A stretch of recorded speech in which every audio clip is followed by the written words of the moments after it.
بسم اللہ الرحمن الرحیم الصلاۃ والسلام علیکہ یا سیدی یا رسول اللہ الصلاۃ والسلام علیکہ یا حبیب اللہ۔ کائنات کے تاجدار رحمت عالم صلی اللہ علیہ وآلہ وسلم کی پاک ذات پر، آپ کی آل اولاد پر اور آپ کے صحابہ کرام پر لاکھوں کروڑوں درود و سلام۔ معزز ناظرین، کائنات کے تاجدار رحمت عالم صلی اللہ علیہ وآلہ وسلم جب مکہ سے مدینہ ہجرت کر کے آئے تو آپ کے ساتھ کئی لوگ بھی آئے جو اپنے وسیع و عریض محلات کو چھوڑ کر اپنے رب کے راستے میں مسافر بنے۔ کئی ایسے لوگ تھے کہ جن لوگوں کے گھر بہت خوبصورت تھے، تو جب انہوں نے اپنے وطن کو چھوڑا اور کائنات کے تاجدار رحمت عالم صلی اللہ علیہ وآلہ وسلم کے نقش قدم پر چلے تو پیچھے سے جو کفار تھے انہوں نے ان کے گھروں پر قبضہ کر لیا۔ بنو جاش بن راب کا ایک محل نما مکان تھا جس پر ابو سفیان نے قبضہ کر لیا۔ نہ صرف ابو سفیان نے قبضہ کیا بلکہ اس کو بیچ کر اپنا قرضہ ادا کر دیا۔ جب حضرت عبداللہ بن جحش کو علم ہوا تو آپ کو انتہائی دکھ لگا۔ آپ کائنات کے تاجدار رحمت عالم صلی اللہ علیہ وآلہ وسلم کی بارگاہ میں آئے اور شکایت کی، تو کائنات کے تاجدار رحمت عالم صلی اللہ علیہ وآلہ وسلم نے اپنے اس جان نثار ساتھی کی دلجوئی اس قدر خوبصورت انداز میں کی، فرمایا الا ترضى یا عبداللہ، اے عبداللہ کیا تو اس بات پر راضی نہیں ان یؤتیک اللہ بہا دارا خیرا منہا فی الجنت، کہ اللہ تجھے اس مکان سے بہتر جنت میں اعلیٰ مقام دے۔ کالا، اس نے کہا بلا کیوں نہیں؟ تو کالا رسول اللہ صلی اللہ علیہ وآلہ وسلم فذالک لک، لو تجھے جنت میں تیرا گھر تجھ کو دے دیا گیا۔ سبحان اللہ۔ یہاں تو خوب سودے نقد ہیں، یہاں ادھار نہیں، ادھر عشق رسول کرو، ادھر اس کا صلہ پالو۔ سبحان اللہ۔ تو جب حضور پاک صلی اللہ علیہ وآلہ وسلم نے مدینہ پاک میں قدم رکھا تو اس شہر کی فضائیں، ہوائیں، سب کے رنگ بدل گئے، ایک رونق سی آ گئی۔ حضرت عبداللہ بن زید سے مروی ہے کہ آقا کریم دو جہان کے سردار نے اس شہر کے لیے دعا فرمائی۔ آقا کریم دو جہان کے سردار نے فرمایا کہ یا اللہ، حضرت ابراہیم خلیل اللہ نے مکہ کو حرم بنایا اور میں مدینے کو حرم بناتا ہوں، اس کی بیماریوں سے پناہ مانگتا ہوں اور اس کے پیمانوں اور وزنوں کی برکت کی دعا کرتا ہوں، جس طرح حضرت ابراہیم خلیل اللہ نے مکہ کے لیے دعا کی۔ سبحان اللہ۔ مدینہ ایسی بستی ہے جہاں ہر دم میرے رب کی رحمت برستی ہے۔ حضرت ابن عمر سے روایت ہے کہ کائنات کے تاجدار رحمت عالم صلی اللہ علیہ وآلہ وسلم نے فرمایا کہ جس شخص کے لیے ممکن ہو کہ وہ مدینہ میں مرے تو اسے مدینے میں مرنا چاہیے، کیونکہ جو مدینے میں وفات پائے گا میں محمد مصطفیٰ صلی اللہ علیہ وآلہ وسلم اس کی شفاعت کروں گا۔ سبحان اللہ۔ آپ صلی اللہ علیہ وآلہ وسلم دو جہان کے سردار نے آپ یہاں مسجد نبوی تعمیر کرنے کا ارادہ فرمایا۔ پہلے آپ نے مسجد قباء تعمیر فرمائی، اب یہاں مدینے میں آپ علیہ الصلوۃ والسلام نے مسجد نبوی کی تعمیر کی تیاری شروع کی۔ آپ علیہ الصلوۃ والسلام دو جہان کے سردار حضرت ابو ایوب انصاری کے گھر آپ کا قیام ہے۔ مختلف صحابہ کرام رضوان اللہ علیہم اجمعین نے ڈیوٹیاں لگا لی، کوئی صبح کا کھانا حضور علیہ الصلوۃ والسلام کی بارگاہ میں لا رہا ہے، کوئی شام کا کھانا لا رہا ہے۔ سبحان اللہ۔ اور 7 ماہ تقریباً آپ نے حضرت ابو ایوب انصاری کے گھر میں قیام فرمایا۔ حضرت ام ایوب انصاری رضی اللہ تعالی عنہا سے کسی نے پوچھا کہ کائنات کے تاجدار رحمت عالم صلی اللہ علیہ وآلہ وسلم نے آپ کے گھر اتنا لمبا عرصہ قیام کیا، آپ کو تو معلوم ہوگا کہ میرے کائنات کے تاجدار کو کیا پسند ہے۔ آپ فرماتی ہیں کہ رب کعبہ کی قسم انتہائی سادہ غذا میرے آقا علیہ الصلوۃ والسلام پسند کرتے ہیں، خصوصاً بالخصوص شوربے والا سالن آپ پسند کرتے ہیں، اور ایک پیالہ حضور کی بارگاہ میں پیش کیا جاتا تھا جس میں کم از کم 3-4 صحابہ سے لے کر 16 صحابہ تک اس پیالے سے کھانا نوش فرماتے تھے۔ سبحان اللہ۔ ادھر مسجد نبوی کی تعمیر کی تیاری شروع ہوئی، میدان سلیکٹ ہوا، بنو نجار سے فرمایا کہ میرے ساتھ اس قطع زمین کا سودا کرو تاکہ میں خرید لوں اور مسجد نبوی کی تعمیر شروع کرو۔ انہوں نے کہا کہ یا رسول اللہ صلی اللہ علیہ وآلہ وسلم، ہم اس کا سودا اللہ رب العزت کے ساتھ کرتے ہیں، اللہ رب العزت اس کی ہمیں قیمت عطا کرے گا، آپ ہم سے بلا معاوضہ لے لیں۔ تو کائنات کے تاجدار رحمت عالم صلی اللہ علیہ وآلہ وسلم نے یہ زمین کا ٹکڑا بلا معاوضہ لینے سے انکار کر دیا۔ چنانچہ حضرت ابوبکر صدیق رضی اللہ تعالی عنہ نے اس ٹکڑے کی قیمت ادا کی۔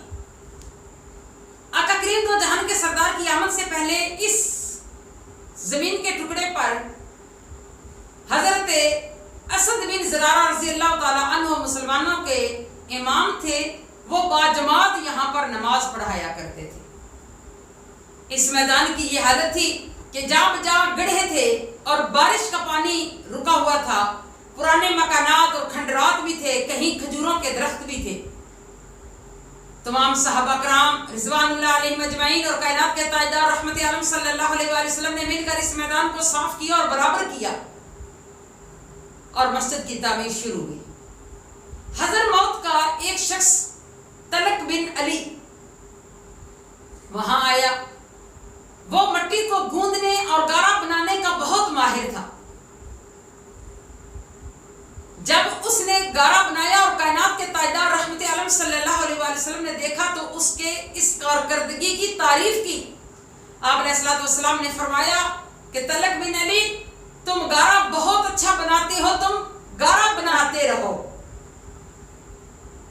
اور آقا کریم نے اور صحابہ کرام رضوان اللہ علیہم اجمعین نے خود اپنے ہاتھوں سے اینٹیں کچی اٹھا اٹھا کر اس مسجد کی بنیاد رکھی۔ ہر صحابی پر کام کرتے ہوئے ایک خاص کیفیت طاری تھی، لیکن حضرت عمار رضی اللہ تعالی عنہ کی ایک نرالی کیفیت تھی۔ دوسرے حضرات ایک ایک اینٹ اٹھا رہے تھے اور حضرت عمار رضی اللہ تعالی عنہ 2 اینٹیں اٹھا کر لے جا رہے تھے۔ پوچھا گیا کہ عمار تم 2 اینٹیں اٹھا رہے ہو؟ تو حضرت عمار رضی اللہ تعالیٰ عنہ نے فرمایا ایک اینٹ میں اپنی طرف سے اٹھا رہا ہوں اور ایک آقا کریم دو جہان کے سردار کے حصے کی اٹھا رہا ہوں۔ سبحان اللہ۔ عبد الرزاق نے حضرت ام سلمہ رضی اللہ تعالیٰ عنہ سے روایت کیا کہ آقا کریم دو جہان کے سردار نے حضرت عمار رضی اللہ تعالیٰ عنہ کے بارے میں فرمایا کہ اے پسرے سمیہ، لوگوں کو ایک ایک اجر ملے گا تو تمہیں 2 اجر ملیں گے۔ سبحان اللہ۔ حضرت نافع حضرت ابن عمر سے روایت کرتے ہیں کہ عہد رسالت میں مسجد کی دیواریں کچی اینٹوں سے اور اس کے ستون کھجور کے تنوں سے بنائے گئے اور کھجور کی شاخوں سے اس کی چھت بنائی گئی۔ طبرانی روایت کرتے ہیں کہ ایک قطع زمین کا تھا جو صاف ملتا تھا۔ اس بات کا پتہ حضرت عثمان غنی رضی اللہ تعالی عنہ کو چلا تو آپ گھر سے 10,000 درہم لے کر اس قطع کے مالک کے پاس گئے اور اس کو نقد قیمت دے کر وہ قطع خرید لیا۔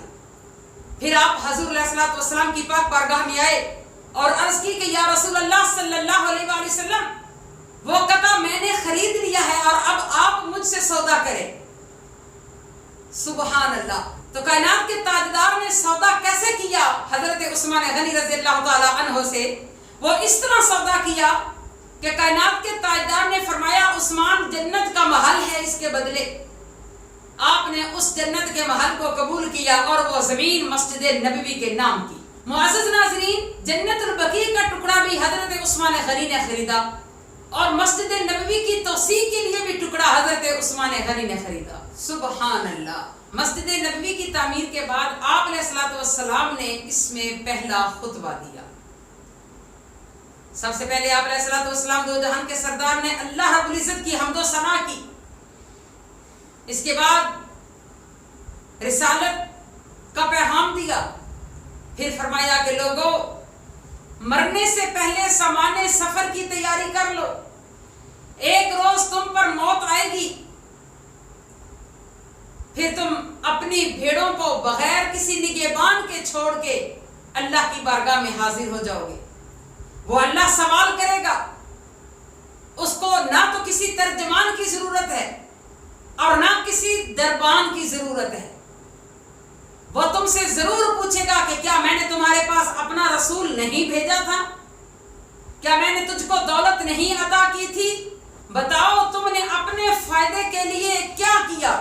انسان دائیں بائیں دیکھے گا، سامنے دیکھے گا تو اسے آگ کے شعلے نظر آئیں گے. کائنات کے تاجدار نے فرمایا، اے لوگوں، اگر ان جہنم کے شعلوں سے بچنا چاہتے ہو تو اللہ کے راستے میں خرچ کرو. خواہ کھجور کا ایک ٹکڑا ہی کیوں نہیں، اور اگر اس کی بھی تمہارے اندر طاقت نہیں تو اچھی بات کہہ کر ہی خود کو محفوظ کر لو، کیونکہ ایک نیکی کا بدلہ 10 گنا سے لے کر 700 گنا تک ہے. سبحان اللہ.